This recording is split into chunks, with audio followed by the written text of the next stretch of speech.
El trauma es una experiencia que viene a redefinir qué tan cómodo me siento en mi piel y en el mundo. O sea, al fondo el trauma es un problema de identidad, porque al fondo el trauma me enseñó cuando yo fui yo mismo, no supe protegerme. Entonces, de ahora en adelante voy a asegurarme no ser yo mismo. En un mundo tan insanamente cuerdo, son los locos quienes tienen la valentía de dejar el camino del deber para seguir el camino del ser. Bendita Locura pretende ser ese puente entre uno y otro para no perdernos en medio. Soy Lupe García de Vinuesa y deseo con todo mi corazón que este espacio te regrese a ti, a liberar esa bendita locura que tanto el mundo necesita y que tiene las respuestas de tu corazón para que construyas la vida auténtica y mágica que mereces.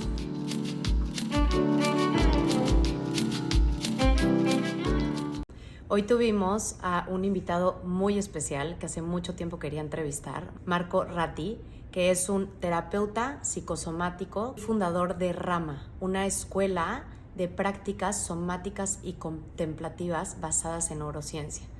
No saben todo lo que comparte, sobre todo creo que es una persona que enseña desde la congruencia de su ser y de haber integrado sus propios aprendizajes, de haber conectado con su trauma y desde allí es que se muestra. Entonces es alguien que para mí toca muy profundo y es conocido por cómo une una parte espiritual y la ciencia para conectar con lo más profundo y humano de nosotros. Él estuvo 18 años en una vida monástica, dedicando su vida al yoga, a la meditación, y después es que se hizo una maestría como terapeuta somático, ya se adentró en IFS, en la teoría polivagal y todo lo que tiene por enseñarnos, que no se los quiero estropear, para que ahorita lo podamos escuchar y aprender de él.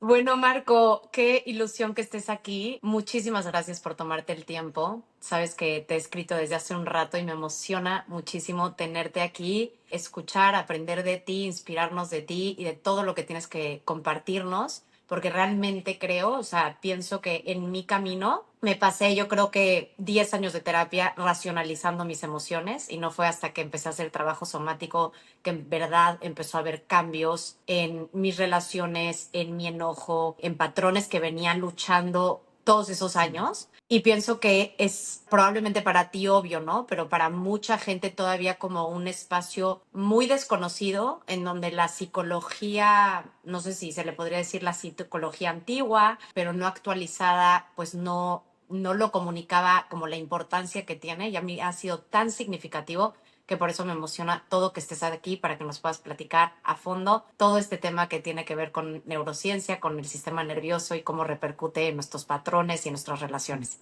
Así que gracias, gracias. Gracias a ti por estar aquí, qué gusto, me encanta. Pues me encantaría, por yo conocer un poquito más de ti, que nos contaras cómo empezó tu propio viaje de sanación. Veo que tienes como un acento de dónde eres y que nos contaras un poquito quién eres para empezar. Sí, claro que sí. Entonces, bueno, yo soy italiano. Originalmente y oficialmente crecí en Milán hasta los 18 años y luego me escapé. Me escapé de Italia, me escapé de mi familia y tenía una gran necesidad de encontrarme, la verdad.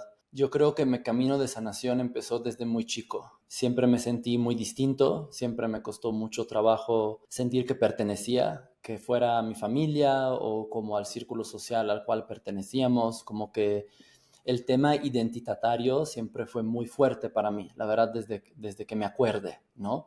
Luego, Ok. muchos años después, me di cuenta que eso es una de las grandes repercusiones del trauma, ¿no? Que sientes que no perteneces en ningún lado. Uh-huh. Y de ahí yo fui a estudiar ciencias políticas en Londres, porque pensaba que esa era una avenida para... Siempre me interesó mucho el cambio social, entonces pensé que me iba a preparar para ser diplomata, y cuando empecé a estudiar la carrera encontré el yoga y la meditación, que es algo que nunca había practicado, y me enamoré. Y creo que eso fue mi primer acercamiento a mi cuerpo. De hecho, cuando salí de mi primera clase de yoga, como que creo que sentí mi cuerpo por primera vez y dije, ah, wow, Wow. eso se siente muy distinto, ¿no?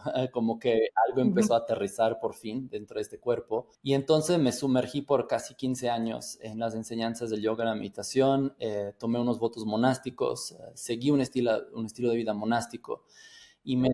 Wow, o sea, vivías en un Pues monasterio. viví en un ashram en la India y luego me vine a México y bueno, luego viví en un ashram en Londres, luego viví en un ashram en México y Wow. luego empecé a formar maestros de yoga y meditación en ese linaje del cual yo formaba parte.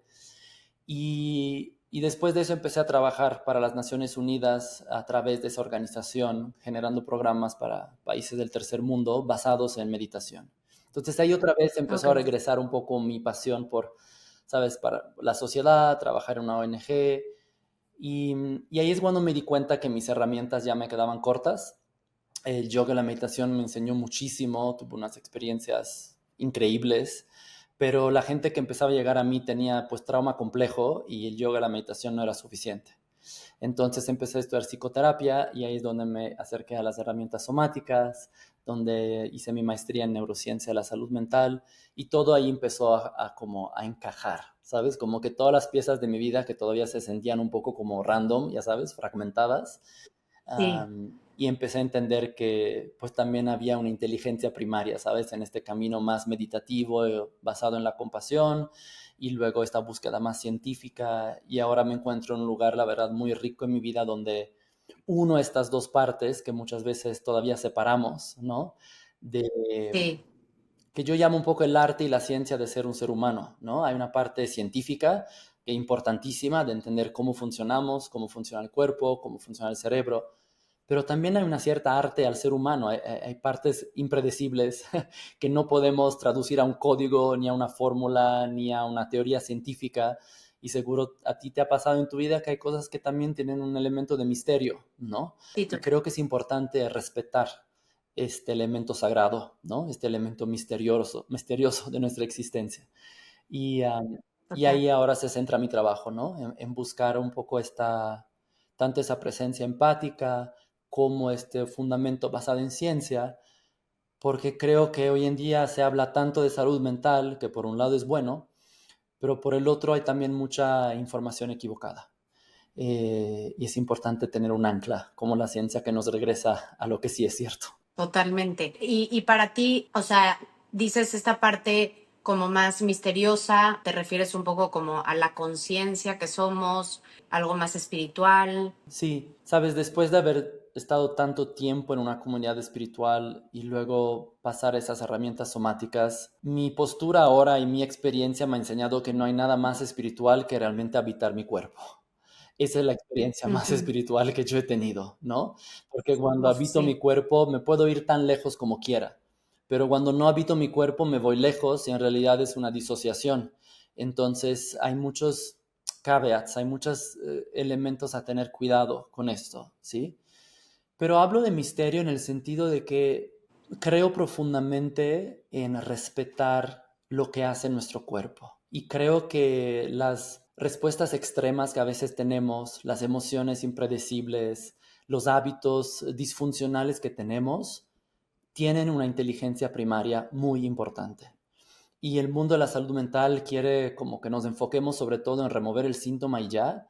Y yo creo que si removemos el síntoma nos perdemos lo misterioso, nos perdemos el entender por qué mi sistema aprendió a defenderse así. ¿Por qué mi cerebro? El milagro, literal. Sí, es un milagro porque somos extremadamente sofisticados. O sea, cuando miramos los mecanismos que hemos empleado para sobrevivir es como, wow, ¿cómo? O sea, Wow, sí. y, ¿sabes? No hay computadora más sofisticada que nuestro cerebro. La NASA no ha llegado a crear algo que ni siquiera se acerque a nuestro cerebro. Entonces, cuando miramos con asombro y con respeto las maneras en que hemos aprendido a sobrevivir, se abre algo misterioso, algo sagrado, ¿no? Eso es lo que yo defino misterioso y sagrado, ¿no? Como este profundo respeto a nuestra neurobiología, que es muy inteligente, mucho más de lo que podamos comprender.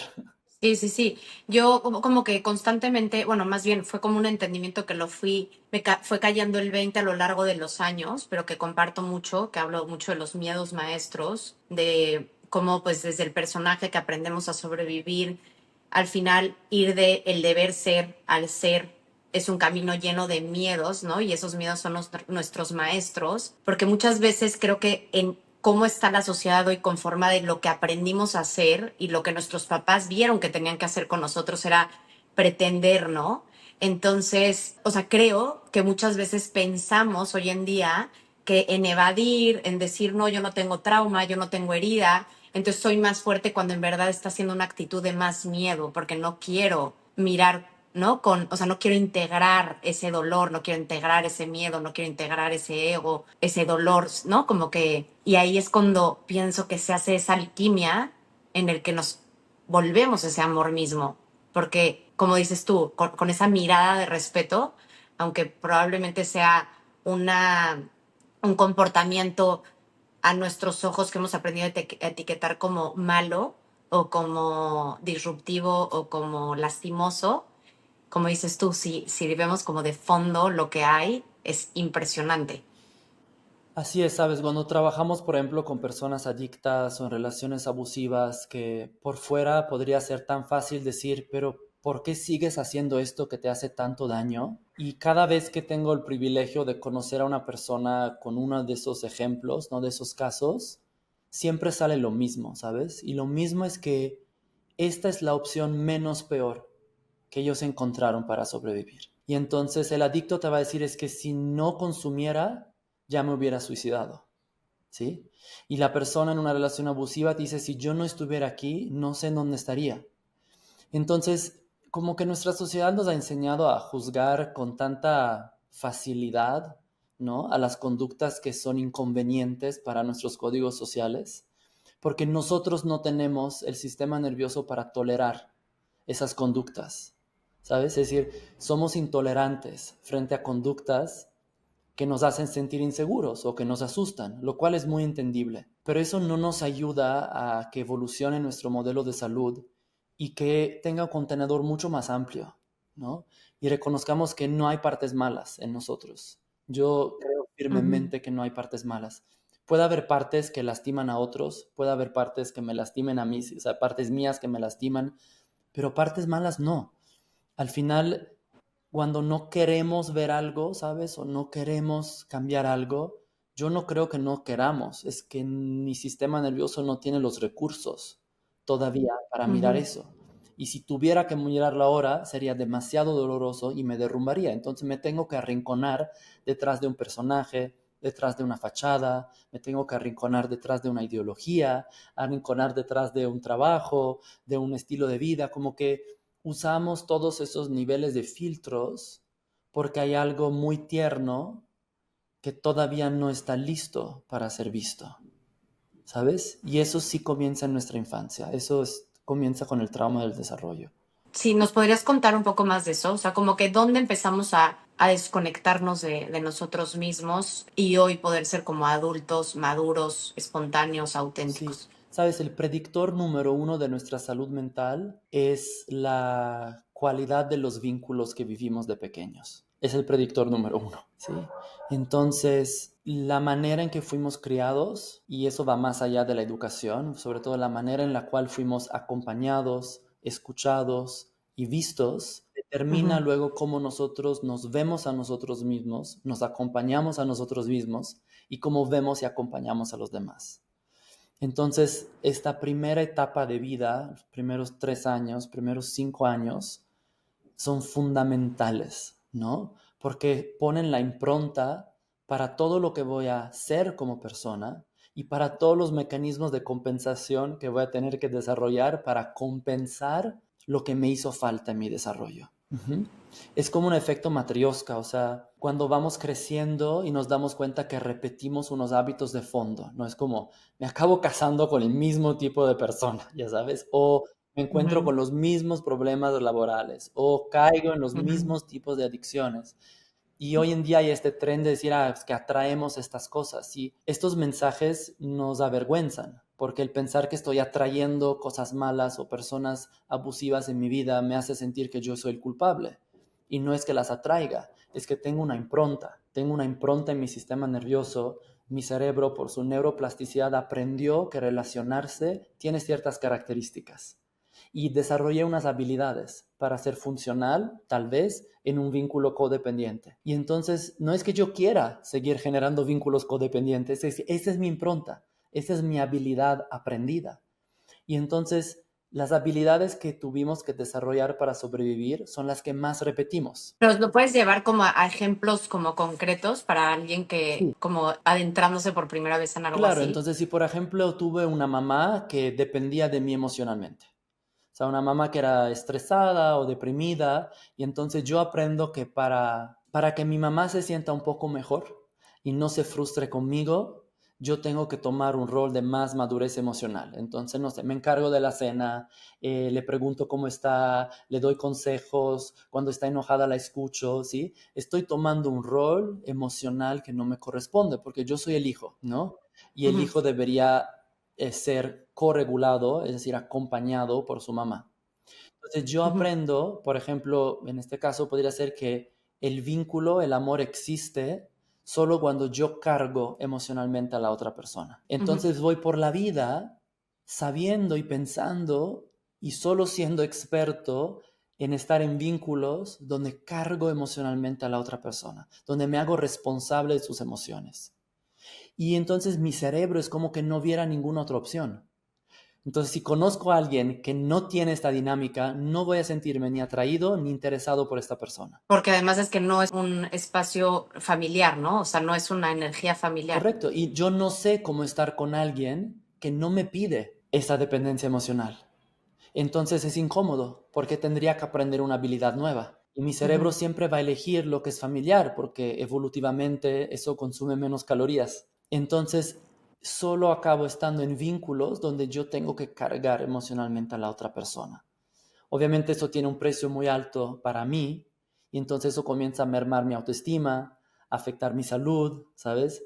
Y a pensar que estoy defectuoso. Cuando ujú. ninguno de eso es cierto, es que simplemente tengo una impronta y aquí viene lo bonito, Lupe, ¿sabes? Que es que yo puedo aprender nuevas habilidades, puedo aprender a estar en un vínculo sano, porque como por neuroplasticidad aprendí a sostener un vínculo emocionalmente dependiente, puedo reentrenar a mi cerebro. Esa es la maravilla de la neuroplasticidad de nuestro cerebro. Ujú. Y la mayoría de desafíos de salud mental y emocional que hoy consideramos rasgos de la personalidad, es decir, cosas que no puedo cambiar porque así soy, ¿sabes? Soy emocionalmente dependiente. No es cierto, son simplemente habilidades de supervivencia aprendidas. Entonces las puedo Sí, desaprender y puedo aprender nuevas. Y eso es el mensaje importante que llega a la gente. Son sí. muy pocos casos que es un rasgo de la personalidad que no pueda cambiar. En la mayoría de los casos es un mecanismo de supervivencia que puedo desactivar y aprender otra manera de estar en el mundo. Sí, y para, o sea, en esto que mencionaste, por ejemplo, de que en un niño o sea, desde que nace hasta los 5 aproximadamente, es como tan crucial. Sé que las mamás que nos escuchan pueden aterrarse como de un tiempo tan específico y decir, no, pues justo cuando los tuve, estaba fatal, ya los cagoteé a todos. Entonces, como, ¿qué nos podrías explicar de esa neuroplasticidad también en cuanto a los Tengo un niños? mensaje muy esperanzador para todas las mamás. Y eso es que el vínculo sano, la corregulación en el vínculo, que es básicamente cuando nos sentimos seguros con nuestros cuidadores primarios, no depende de cuánto conflicto hay, depende de cuánta reparación hay. Y eso es muy importante, es decir, aprendemos a sentirnos seguros y acompañados no porque haya ausencia de estrés, ¿sabes? No porque sean condiciones perfectas, no porque mis papás. No porque seamos inhumanos y Exactamente, dioses. ¿sí? No es porque no existe un acompañamiento perfecto. Lo que determina es qué tan buenos son mis padres a reparar. Es decir, cuando se enojan, cuando se estresan de más, cuando no me ven, cuando están estresados, cuando están preocupados, es como reparan el vínculo. Reparar el vínculo significa hacerle saber al niño o la niña que el estrés que yo estoy viviendo ahora como adulto no resta de ninguna manera al amor, a la apreciación y al cariño que yo te tengo porque existes. ¿Sí? Entonces es como una reparación donde yo te recuerdo que nuestro vínculo está fuerte a pesar de los desafíos que podemos vivir dentro de esta familia. Y que la otra buena noticia es que solo necesitamos reparar el 30% de las veces, 30%, no es mucho. ¿Sí? De cada 10 veces que me equivoco como papá, si reparo 3, ya estoy, digamos, promoviendo un sistema nervioso regulado y una persona que sabe vincularse de una forma sana. Entonces, 3 de 10 veces es muy viable, ¿estás de acuerdo? No tenemos que ser Sí, bueno, perfectos. depende cómo, si hay algunos que esas 10 veces es todo el día y como que tenemos que partir ahí de, ¿no? Puede haber algunos papás que, pues sí, que las agresiones sean todo el día, a todas horas, supongo que obviamente va a tener su repercusión, ¿no? Inevitable, pero hablando dentro de una familia, digamos, Sí, normal, sí, con exacto, sí. disfuncionalidades normales, ¿no? Sí, Es sí, sí, muy sí. esperanzador saber no tengo que ser un papá perfecto.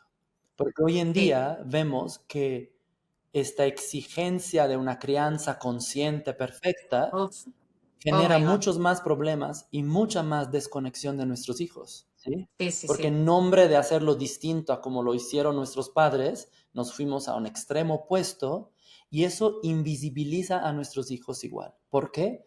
Porque la exigencia es mía de que el vínculo sea perfecto, de que la crianza sea perfecta. A mi hijo no le importa que sea perfecto el vínculo, solo quiere ser visto y acompañado. Entonces, en la medida que mi herida me hace tan sobreexigente como padre o como madre, otra vez estoy invisibilizando a mi hijo. Es una paradoja. Sí. ¿Te hace sentido? Sí, sí, sí, total.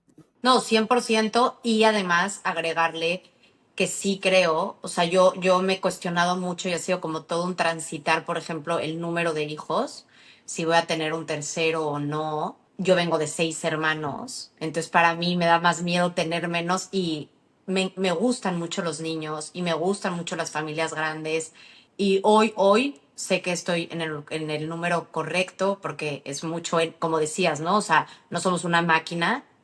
Día con día es algo que me Mm. cuestiono. Y hay una parte en donde como que ha sido una realización, como decir, nada que ver lo que costaba la vida antes. O sea, hoy casi los dos papás tienen que, al menos yo viviendo en Miami, el costo de vida es tan alto que además le agregamos eso, ¿no? Donde hay menos presencia porque la vida se ha vuelto carísima. Entonces, pues sí, como que hay más presión económica, que obviamente cada quien nos la hacemos, Ujú. ¿no?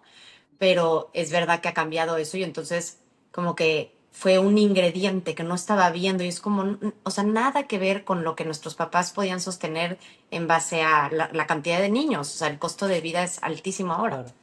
Sabes, ahora que hablas de presencia, es importante recordar que nuestros hijos no nos necesitan 100% presentes tampoco. Es mejor pocos momentos de presencia plena, ¿sí? Que muchos momentitos de presencia a medias. Creo Sí, que fuimos criados por unos padres que estuvieron poco presentes en general, ¿no? Física y emocionalmente. Entonces nosotros hoy sentimos que tenemos que estar ahí todo el tiempo, pero no nos damos cuenta que el estar físicamente ahí todo el tiempo no significa que estemos imposible. presentes. Sí, No estamos, total. o sea, puedo estar y no estar. Y hoy lo estaba hablando con una paciente muy interesante porque muchos ahora trabajamos en casa y entonces para nuestros hijos hay como una confusión interna porque hay mucha proximidad, como mi papá está trabajando en casa, pero no está, ¿sí? Y no lo puedo ir a molestar porque está encerrado en su oficina.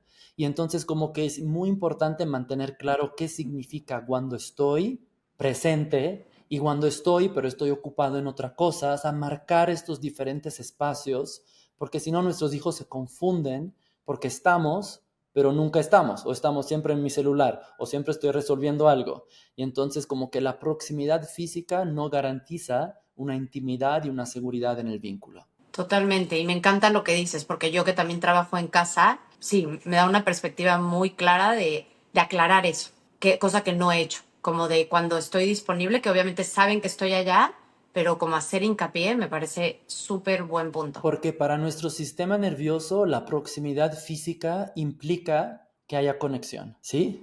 Pero hoy en día Ujú. podemos tener mucha proximidad física y no tener conexión, Sí, o podemos totalmente. tener ninguna proximidad física y sí tener conexión porque te llamo a través de FaceTime aunque estés en Japón. Entonces Ujú. nuestro sistema nervioso también se está reeducando a redefinir qué es conexión, pero eso es un proceso que va a tomar tiempo, ¿no?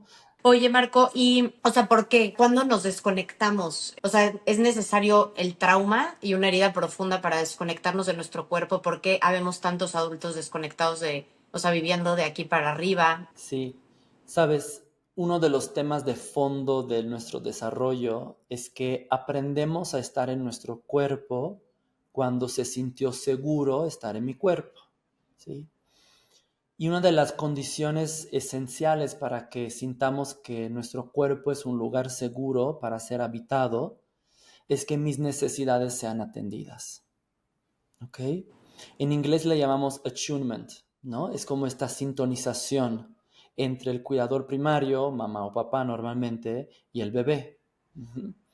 Cuando hay esta sintonización, es decir, que mis necesidades son atendidas en tiempo y forma, yo aprendo que mis necesidades son buenas. Y eso es un aprendizaje que llevamos el resto de nuestra vida y que tiene como un efecto dominó en muchas otras áreas de mi vida. ¿Sí? Porque significa que si mis necesidades son atendidas, significa primero que son buenas y que puedo tener necesidades. Dos, implica Ujú. que puedo expresar mis necesidades y no es vergonzoso o no siento culpa por expresar que tengo necesidades, un tema que nos cuesta tanto como adultos, ¿estás de acuerdo? ¿Sí? Que van desde, supongo, necesidades fisiológicas a luego Todo, emocionales. exactamente. Puede ser desde necesito leche a necesito un abrazo, necesito una sonrisa, ¿no? Aprendemos que cuando nuestras necesidades son atendidas en tiempo y forma, que puedo postergar la gratificación, porque yo sé que voy a recibir lo que necesito. Eso da mucha certeza. Cuando no sé si de repente a veces me dan comer, a veces no, a veces cuando tengo sueño me ponen a dormir, a veces no. Esto genera un profundo estado de alerta porque no sé cómo y cuándo van a ser atendidas mis necesidades. Eso hace que mi percepción de necesidad esté asociada a un instinto de supervivencia, ¿sí? Lo cual no debería ser Oh, así, wow. ¿sí? Eso es muy importante, porque entonces percibo mis necesidades como una cuestión de vida o muerte. ¿Qué significa eso? Que cuando soy adulto, cualquier cosa que necesite, la necesito mucho o la necesito ahora, pero he aprendido a no pedirla, ¿sí? Entonces vivo en este conflicto profundo de tener grandes necesidades y de ser a veces totalmente incapaz en reconocerlas y en articularlas, ¿sí? Tipo en un adulto, ¿cómo se ve tener esas grandes Pues es necesidades? que cuando comienzo a salir con alguien, los necesito ahí todo el tiempo, ¿sí? O me enamoro en 3 segundos, es como ya es todo, Ajá. Me quiero casar. sí, por ejemplo, ¿no? O si tengo un trabajo, necesito, ¿sabes?, llegar hasta la cima y necesito darlo todo y yo me anulo. O sea, el problema es que cuando mis necesidades no son atendidas de pequeño, aprendo que mis necesidades son malas y entonces me anulo mis necesidades. Finjo no tener necesidades y ahí es donde me desconecto. O sea, como es tan incómodo tener necesidades que no sean satisfechas, es decir, cuando tengo hambre y no poder comer es muy incómodo. Cuando quiero apapacho y amor y no hay nadie que me lo dé es muy incómodo. Entonces yo aprendo que habitar mi cuerpo con sus necesidades es peligroso y es incómodo. Y obviamente esto tiene un espectro muy grande dependiendo de en qué medida fueron atendidas o no, y esto determina qué tanto me desconecto de mi cuerpo y qué tanto aprendo. Que supongo que son necesidades y obviamente también, o sea, trauma. Si me la vivía a gritos o me la vivía. Cuando mi necesidad no es atendida, si es una vez, 2 veces, no pasa nada. Cuando es regular, eso es un trauma de desarrollo. Sí, pero lo que voy es que puede ser que chance alguien tuviera las necesidades cubiertas, pero si chance yo tuve unos papás que de todo me gritaban o me pegaban, también me disocio. Claro, porque estás hablando de necesidades materiales, Ok, pero tu ok, ok. necesidad de ser vista, de que te sonrían, de que te apapachen o de que no haya gritos, ¿no? Esas Sí. no fueron atendidas, entonces es igual. O sea, Ujú. nuestra necesidad de un vínculo seguro, este espejeo que sucede a través de las neuronas espejo, ¿sabes lo que hacen los bebés que miran y te sonríen y se mueven? Todas esas cosas están diseñadas en nuestro cerebro para que yo entienda, hay alguien que sabe entonarse a mí. Cuando mi cuidador sabe entonarse a mí, yo aprendo a entonarme a mí mismo. Esa es la importancia Ujú. fundamental del desarrollo, es decir, yo aprendo a cuidarme en la medida que mis padres me cuidaron a mí. Entonces, si yo no me sé cuidar de adulto, es porque nadie me lo modeló, nadie supo modelar cómo es un autocuidado. Los bebés no se saben Sí. regular solos, necesitan la regulación de sus padres. Si los padres no ofrecen esta regulación, yo no aprendo a autorregularme solo. Entonces, ¿qué hago? Necesito sustancias para autorregularme, necesito dopamina extrema para regularme, necesito vínculos para regularme, necesito ser workaholic para regularme, ¿sabes? O sea, necesito siempre algo de afuera porque no sé cómo regularme yo solo desde adentro. Y regularme, ¿no? O si te regulas con o sea, con todas nuestras Pues subidas. es una regulación artificial, digamos, a muy corto plazo, ¿sí? Que tiene un precio muy alto. ¿Cuál es el precio muy alto? Pues dependiendo de cuál es el mecanismo que uso de regulación, pero por ejemplo, ¿sabes? La dopamina del celular le llamamos una dopamina barata, ¿sabes? Me hace sentir satisfecho 1,5 segundos y tengo que seguir scrolleando. Entonces, ¿cuál es el precio muy alto? Que desaprendo mi capacidad de sostener atención por periodos prolongados de tiempo. Ese es un precio muy alto, ¿sí? O desaprendo cómo disfrutar de una dopamina natural, ¿sí? Una dopamina generada por una caminata en el sol, por estar leyendo un libro, porque ese nivel de dopamina ya mi cerebro lo considera extremadamente bajo comparado al nivel de dopamina extremo que me da una pantalla con colores y brillos y movimientos. ¿Qué relación hay entre nuestros patrones? Que bueno, lo estás diciendo, ¿no? Pero nuestros patrones, el personaje o personalidad que empleamos y el trauma. Pues, sabes, el trauma es una experiencia que viene a redefinir qué tan cómodo me siento en mi piel y en el mundo. O sea, al fondo el trauma es un problema de identidad, porque al fondo el trauma me enseñó cuando yo fui yo mismo, no supe protegerme. Entonces, de ahora en adelante voy a asegurarme no ser yo mismo. Y entonces de ahí comienza todo un mecanismo de compensación de ver qué tengo que hacer para no ser yo. Porque como ser yo fue peligroso, cuando fui Total. yo me juzgaron, me atacaron, me criticaron, me violaron, sabes, el espectro es enorme, pero el resultado de fondo es el mismo, es decir, ser yo es peligroso. Entonces voy construyendo los filtros, las fachadas y los personajes necesarios, sabes, algunos filtros más delgados, otros filtros muy gruesos, dependiendo de mi herida, ¿no? Para evitar que el mundo me vea. El trauma es un tema de invisibilidad.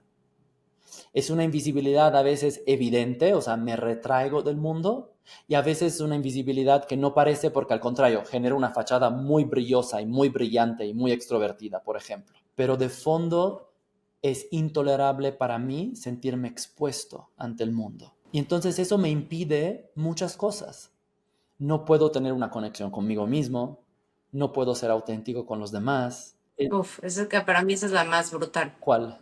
O sea, para mí la espontaneidad, el nivel de espontaneidad de una persona es para mí como una de las maneras más precisas de ver que tanto una persona ha logrado sanar. Claro. Y veo tantos adultos con tanta incapacidad de ser espontáneos y ser auténticos. Es que para ser espontáneo necesito sentirme a salvo.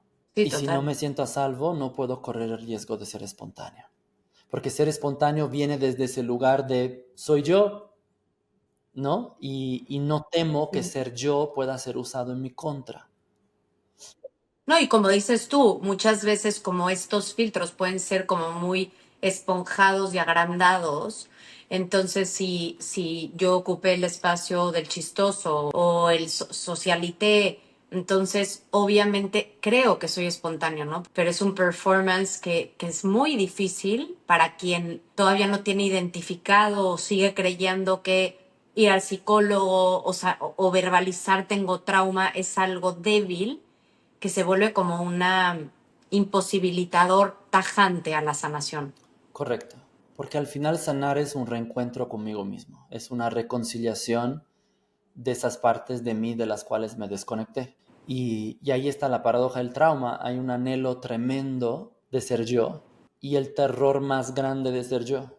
Y por eso el trauma es Total. tan difícil de renegociar, porque lo único que quiero es ser yo, pero todo lo que he creado en mi vida es para evitar ser yo. No, no, no es brutal. Yo, por ejemplo, Marco, no sabes lo loco que fue, porque llevaba ya muchos años, como que para mí el 2012 fue muy significativo, fue cuando como que empezó mi viaje hacia adentro, y entonces lo único que recuerdo conscientemente decidir fue como lo tengo todo y sin embargo tengo un vacío profundo.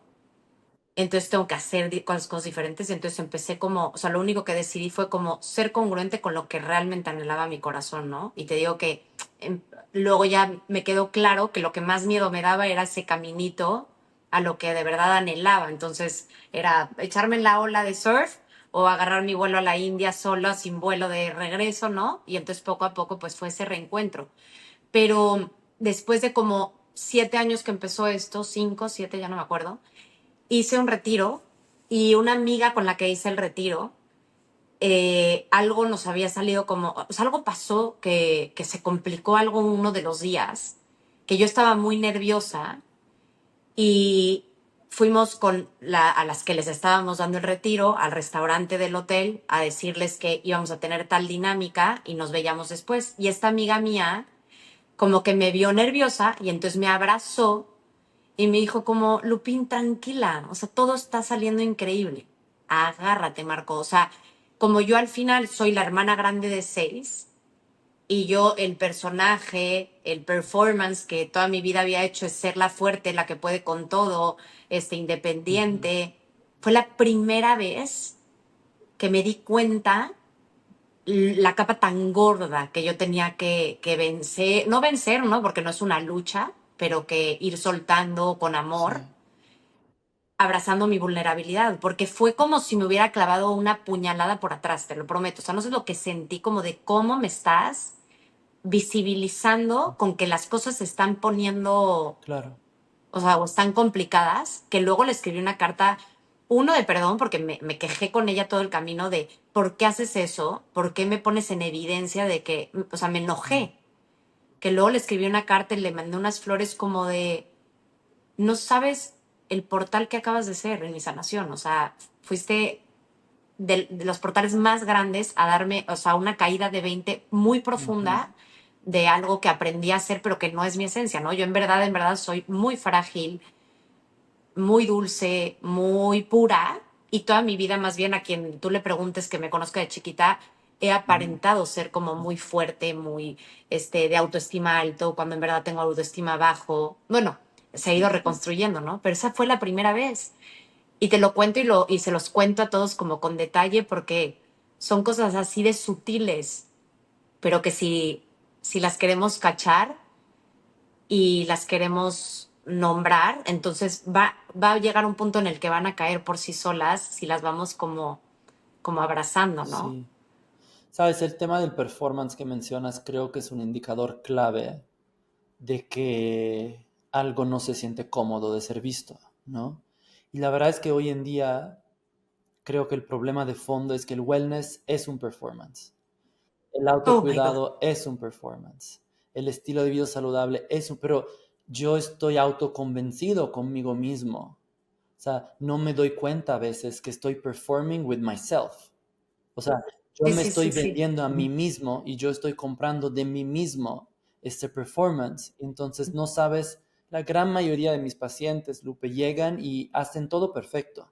Es decir, han escuchado todos los podcasts, toman todos los suplementos, han ido a todas las terapias, han hecho todas las meditaciones, han ido a todos los o sea, han hecho todo, ¿sabes? O sea, son el Todos. modelo perfecto de persona consciente en 2025.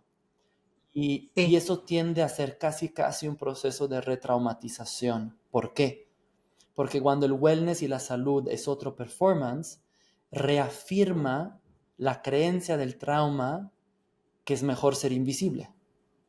Porque este wellness no total. me ayuda a emerger, no me ayuda a sentirme más cómodo en mi piel. Me está diciendo, no, para estar mejor necesitas una disciplina más ejercicio, más dieta, más comida saludable, más guapa, más inteligente, más brillante, mejores fotos en Instagram. Entonces, este mundo de wellness duele. Menos humanidad. Claro, al final es totalmente deshumanizante nuestro mundo de wellness, ¿sí? Y ya tenemos todos esos diálogos que suenan tan increíbles, ¿no? Porque todos ya tenemos unos speeches maravillosos, ¿no? De autoencuentro y de sanación, pero a la mera hora la gente se siente muy vacía porque es un performance. Inclusive este Sí, sí, sí. autocuidado, como de, es un performance. Bueno, ¿sabes? total. Y en el consultorio te das cuenta que es retraumatizante, porque reafirma lo mismo, ¿no? Ser yo no es buena idea. Total. Para mí, por ejemplo, algo tan sencillo como alguna vez he estado tentada a ponerme un filtro. Lo tengo como regla tajante. O sea, aunque tenga la ojera hasta Ajá, acá, ajá. pero por eso, por humanizarme, por no caer en esa trampa. Porque siento que es un pequeño detalle, pero que a la larga tiene un impacto mucho más profundo en no ser yo, ¿no? Sí, claro, claro. Y creo que también depende de, o sea, personas como tú y como yo que hemos elegido tener una visibilidad, ¿no? Y como divulgar un mensaje es tener muy claro cuál es el propósito de lo que hacemos, ¿sabes? O sea, yo tengo muy claro que no soy un entertainer, soy un educator, ¿sí? Sí, Y yo hago mi ejercicio interno de recordármelo todo el tiempo y de preguntarme cuándo es que quizás pudiera mandar un mensaje cruzado, ¿sabes? Es decir, es muy sí, diferente. Está perfecto ser un entertainer o ser un educator, pero yo tengo muy claro que soy útil y soy bueno como educador, no como entertainer. sí, Para eso no sirvo, ¿sabes? sí. Y eso es algo que nos va enseñando el trauma, cómo nos autodefinimos. Porque el trauma nos enseña a desdibujar nuestras fronteras. Por naturaleza, cuando hay trauma, yo pierdo la capacidad de poner límites porque mis límites fueron violados, ¿sí? De una forma tan inesperada que no los puedo reconstruir. Es como un río que se desborda y este río ya no tiene orillas. Entonces yo voy por la vida Mm. desdibujado, sin saber dónde termino yo y dónde comienzas tú, ¿sabes? Y entonces el proceso de renegación de trauma incluye una parte muy importante de autodefinición. Y la autodefinición es fundamental, porque si no me autodefino no puedo saber qué quiero, qué no quiero, qué me gusta, qué no me gusta, qué valoro, qué no valoro, ¿sabes? Como anécdota personal, por muchos años, a mí yo odiaba la pregunta, todavía no me gusta, pero ahora entiendo por qué, pero odiaba la pregunta, ¿cuál es tu película favorita? ¿Cuál es tu comida favorita? Es como que yo no podía contestar eso. Estaba tan desdibujado, ¿sabes? Que no tenía, me estresaba muchísimo el darme cuenta que no sé, no sé, ¿sabes? O sea, esta desorientación interna que nos deja el trauma de cuando no sé cómo me siento, no sé lo que quiero, no sé lo que me da placer. Todas esas son señales de trauma y de esa profunda desorientación interna, ¿no? Que luego hace que mi vida sea un esfuerzo sobrehumano, que es lo que experimentan las personas con trauma. O sea, cada día es un esfuerzo sobrehumano. No, total. Sí, el otro día le decía a mi hermano como hoy amanecí con ganas de escribirle una carta al ser humano, Mm. de la valentía que tienen de escoger estar Mm. aquí. Sí, y sabes, esa es una de las grandes razones por las cuales una vez que nos disociamos por supervivencia, regresar es tan difícil, ¿sí? Porque el regreso adentro de uno es difícil porque no hay nada más incómodo que sentirte incómodo en tu propia piel, ¿sabes? Sí, sí, yo que llevo, o sea, te digo, hace 3 años empecé a hacer terapia con el cuerpo, pero desde que me certifiqué en IFS ha sido como duro y marco hasta, por ejemplo, el periodo.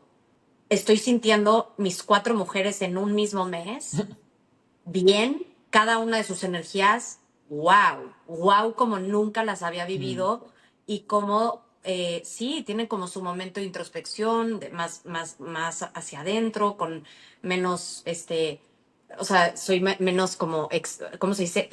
mm, Extrovertida, dudo más, pues sí, toda la parte de la sombra se aflora más. mm, Es impresionante lo incómodo mm. que es ir regresando a tu propio cuerpo. Para que vayamos cerrando un poquito como cómo se vería el regresar al cuerpo en algún patrón. O sea, por ejemplo, a las mamás o a las parejas, los conflictos de pareja o los conflictos con los hijos. ¿Cómo se puede ver un trabajo de alguien que se empieza a sanar a través de su sistema nervioso y qué es lo que empieza a suceder en su Sí. cuerpo?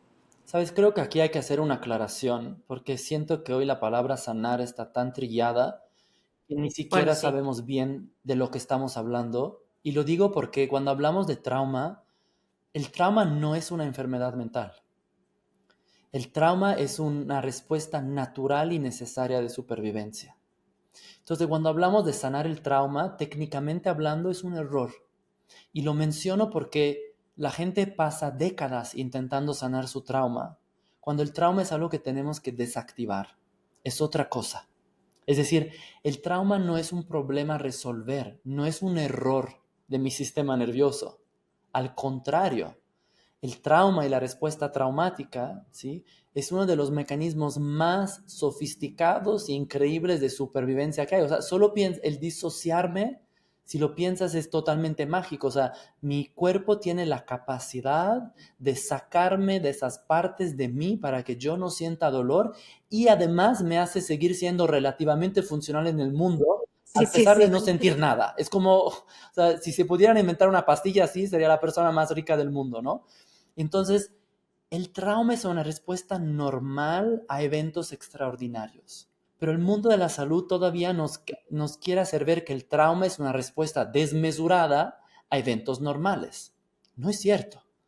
Mi respuesta traumática es porque viví cosas que tal vez hemos normalizado, pero no son para nada normales, ya sabes. Total. Ujú. Entonces, cuando renegociamos el trauma y el regresar a mi cuerpo, implica un elemento fundamental. Y eso es que mi cerebro y mi sistema nervioso sepan y se den cuenta que el peligro pasó.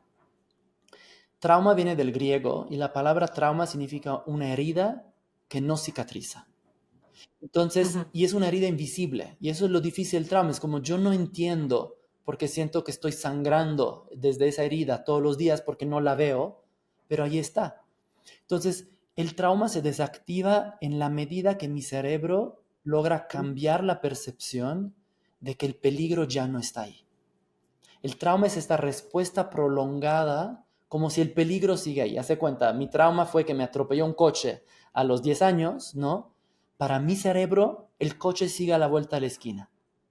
Y cada vez que salgo Total. de mi casa, eso no es consciente, no voy por la vida pensando en el coche, pero la parte más primitiva de mi cerebro está todo el día en hiperalerta, ¿sí? Pensando que pudiera llegar otro coche.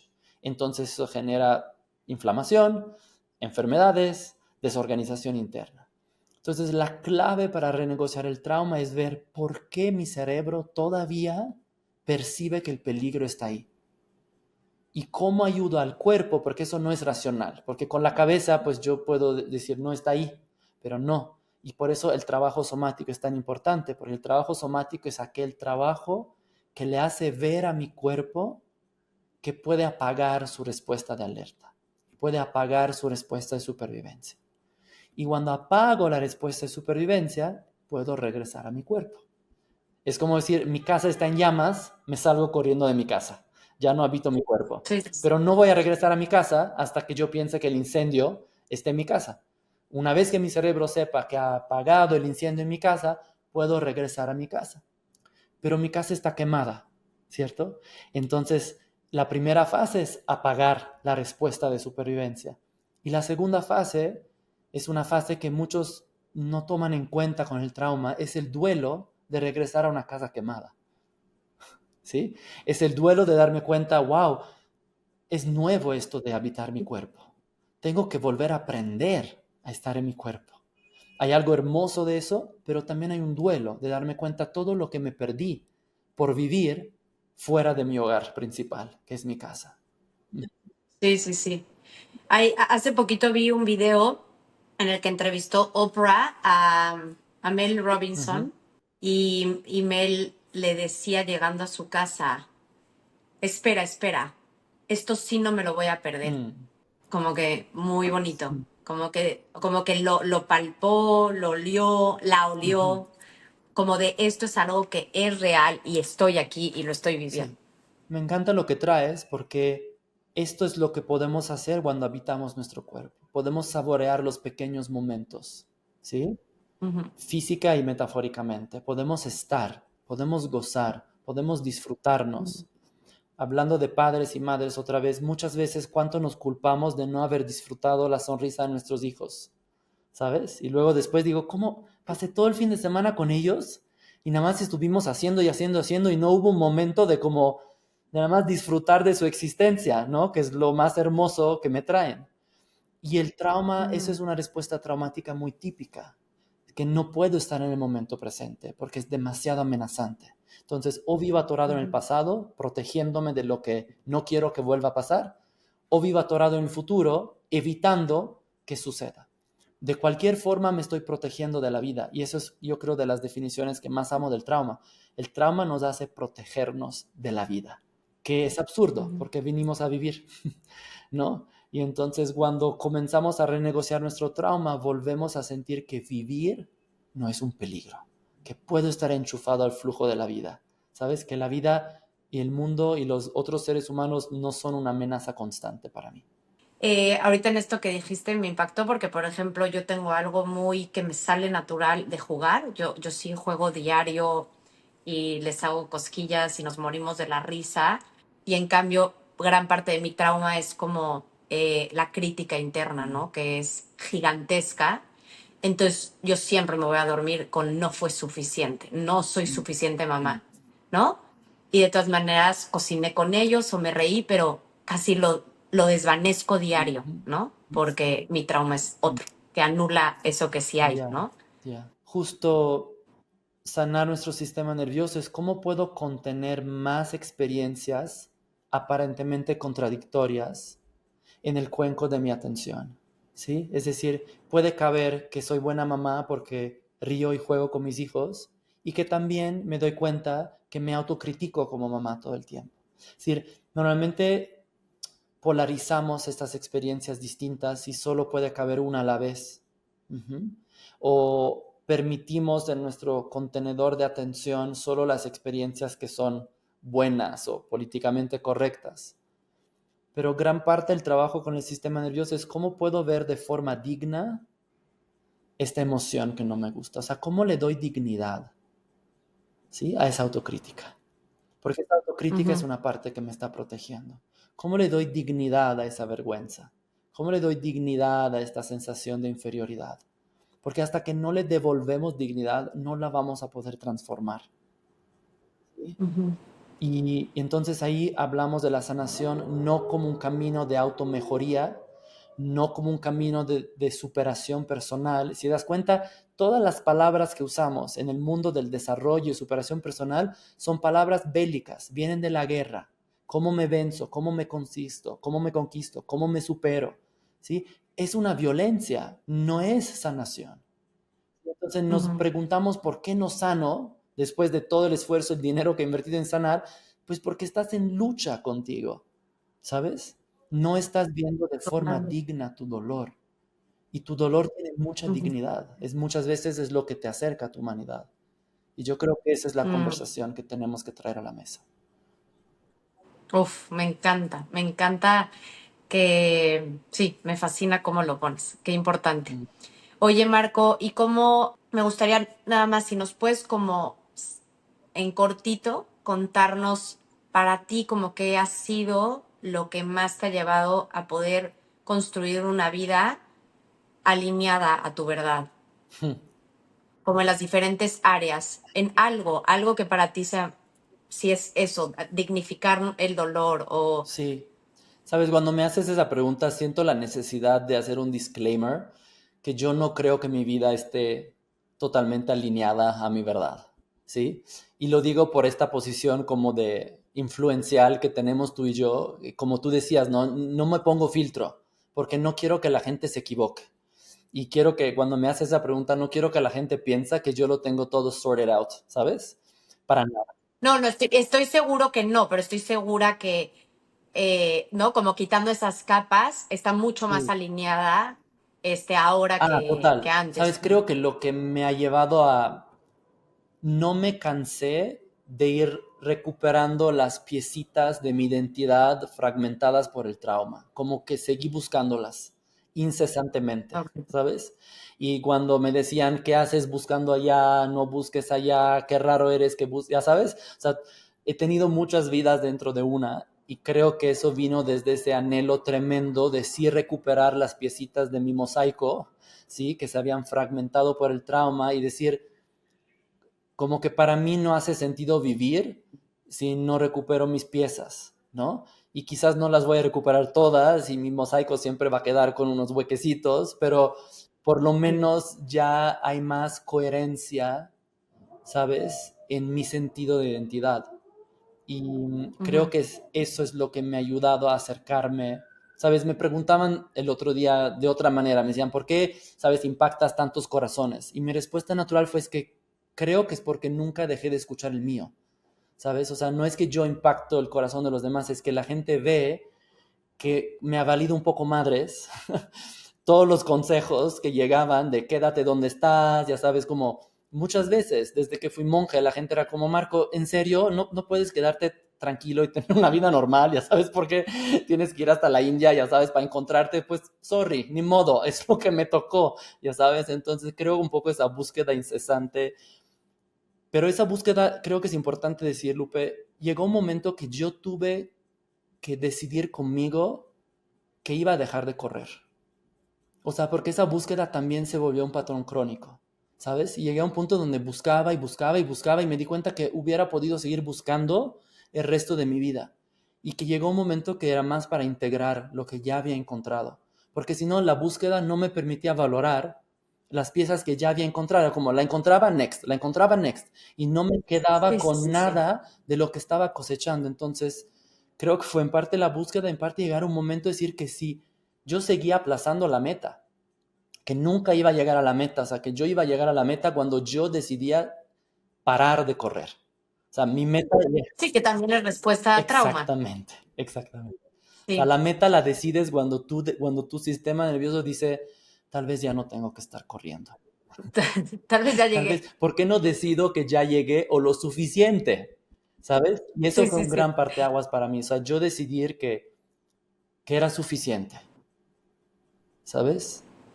Eso creo que es algo importante. ¿Y, y cómo se ve hoy tu práctica para honrar tus partes, tu dolor, y poder estar como conectado con tu cuerpo y con quienes quieres? Me doy mucho chance. O sea, quizás la gente piensa que tengo como un estilo de vida como súper sano y disciplinado y tengo un cierto nivel de disciplina porque por mi trabajo, por lo que hago, tengo muchas piezas a encajar, pero la verdad es que también me doy chance, ¿sabes? Y me doy chance de no siempre comer muy bien, de no siempre hacer ejercicio, de que si quiero salir de fiesta y desvelarme, sé que a veces lo puedo hacer y pago el precio, ya sabes, como que para mí el trauma me llevó a un lugar donde disfrutar era imposible. Y entonces me di cuenta que parte de mi sanación era permitirme disfrutar, ¿sí? Y disfrutar con más ligereza, con más sonrisa, sin ser tan serio. Quienes me conocen desde hace muchos años saben que mi cara cambió. O sea, era una persona ultra seria, ¿no? No sonreía nunca. ¿Sabes? ¿En Sí, serio? sí, porque todo era muy profundo y muy serio y muy Serio. intenso para mí, ¿no? Y entonces creo que lo que a mí me ayuda mucho hoy en día es darme chance, ¿sabes? Y sí, y permitirme también equivocarme las veces que sean necesarias. Como que intenté ser perfecto muchos años y me di cuenta que ser perfecto es aburridísimo, ¿no? No hay más, Sí. nada más aburrido que ser perfecto. Y que ser Y que además nadie lo No, y somos. que aunque te acerques mucho, es una respuesta traumática, porque es otra manera de no Sí, sí, ser sí. tú, ¿sabes? Porque estás siendo Sí, sí, perfecto, no sí. estoy siendo Marco. Y cuando solté Sí, esta sí, sí. necesidad de tanta violencia interna, porque creo que el perfeccionismo es una forma de autoviolencia, ¿sabes? Ahí para mí fue un gran parteaguas de decir, ah, ok, pues ya, entonces, venga, ya sabes, o sea, a disfrutar. Wow, wow.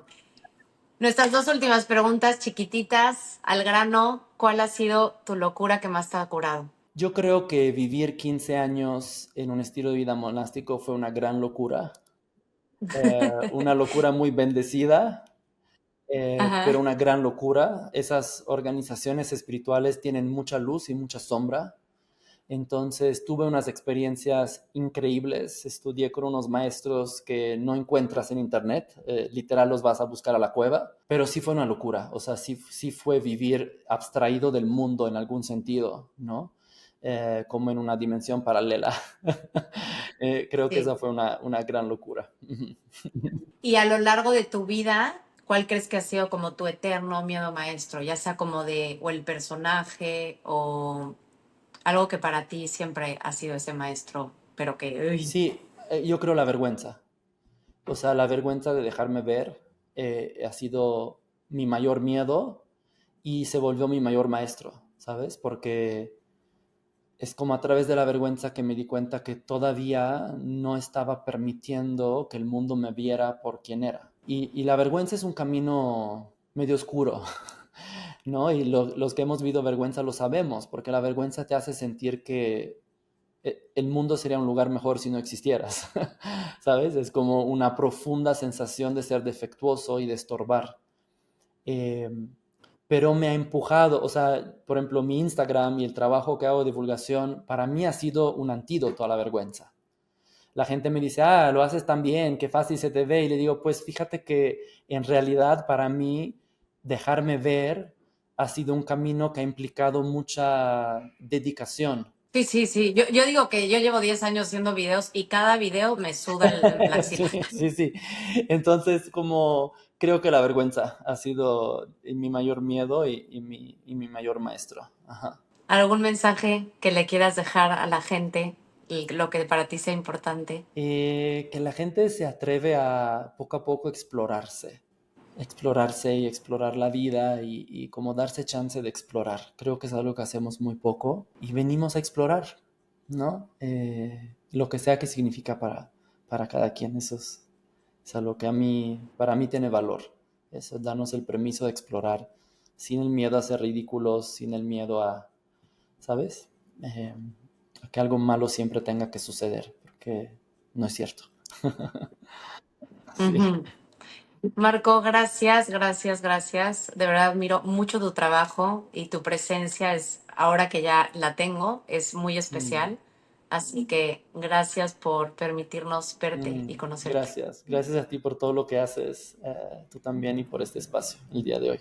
Bueno, pues gracias a todos de escucharnos. Y antes de despedirnos, les queremos contar que Marco va a tener muy pronto un evento que se llama Beyond Therapy. A ver si nos puedes contar así poquito de qué va a tratar, porque luego vamos a tener un live en el que vamos a contarlo ya más a detalle. Pero siento que para muchas personas que han estado en la búsqueda, sin éxito de encontrar que realmente encuentran soluciones en experimentarse y vivirse distinto y en sus relaciones y sienten esa frustración, van a amar este evento. Entonces, si nos puedes contar, Marco, un poquito de qué trata y ahorita les decimos a qué hora se pueden conectar a live para más información. Claro, entonces Beyond Therapy es un evento online de 3 días, 17, 18 y 19 de junio, donde voy a hablar de mi modelo de salud mental que he desarrollado, que combina básicamente 3 elementos. El elemento de terapia somática, todo lo que hemos hablado hoy, de volver a habitar tu cuerpo. El elemento de neurociencia, es decir, entender qué pasa en el cerebro, en el sistema nervioso cuando estamos atorados en supervivencia. Y el elemento de presencia compasiva, ¿no? Como más allá de las metodologías terapéuticas, lo que más importa es el nivel de compasión y presencia con el cual nos acompañamos y somos acompañados. Este modelo se llama Neurosoma y es lo que yo uso con mis pacientes en mi consulta, lo que enseño en mis cursos. Y la idea de este evento sin costo es que más gente, sobre todo gente que acompaña a otra gente, profesionales de la salud, maestros, educadores, coaches, ya sabes, gente que ya acompaña a otra gente y quiere una nueva mirada sobre cómo acompañar a sus pacientes, a sus clientes y cómo acompañarse a sí mismos en el proceso, porque muchas veces los profesionales de la salud y los maestros somos los más burnt out de todos, ¿no? Y no Ujú. tenemos, nuestra profesión no nos enseña a cuidarnos, que es un poco absurdo, pero así es. Sí, Entonces total. vamos a mirar tanto cómo cuidarnos a nosotros mismos a través de la neurociencia y cómo poder acompañar en procesos más profundos a nuestros pacientes, considerando que vivimos en una era de trauma colectivo y el 70% de la población global tiene trauma. Necesitamos esas herramientas porque si no, no vamos a salir adelante. Entonces, de eso voy a estar hablando. Me encanta, yo 100% voy a estar ahí, Marco, y vamos a conectarnos, Marco y yo, el lunes 9 de junio a las 11 de la mañana, hora México, para todos los que escuchen el podcast y que estén interesados en conectarse para saber más detalles, para que ya nos platique como, pues sí, a más grosso modo todo este evento. Perfecto. Así que gracias, Marco. Ahora sí nos Gracias, Lufer. despedimos. Mil Nos gracias, vemos un pronto. besote. Bye, Gracias. bye. Chao.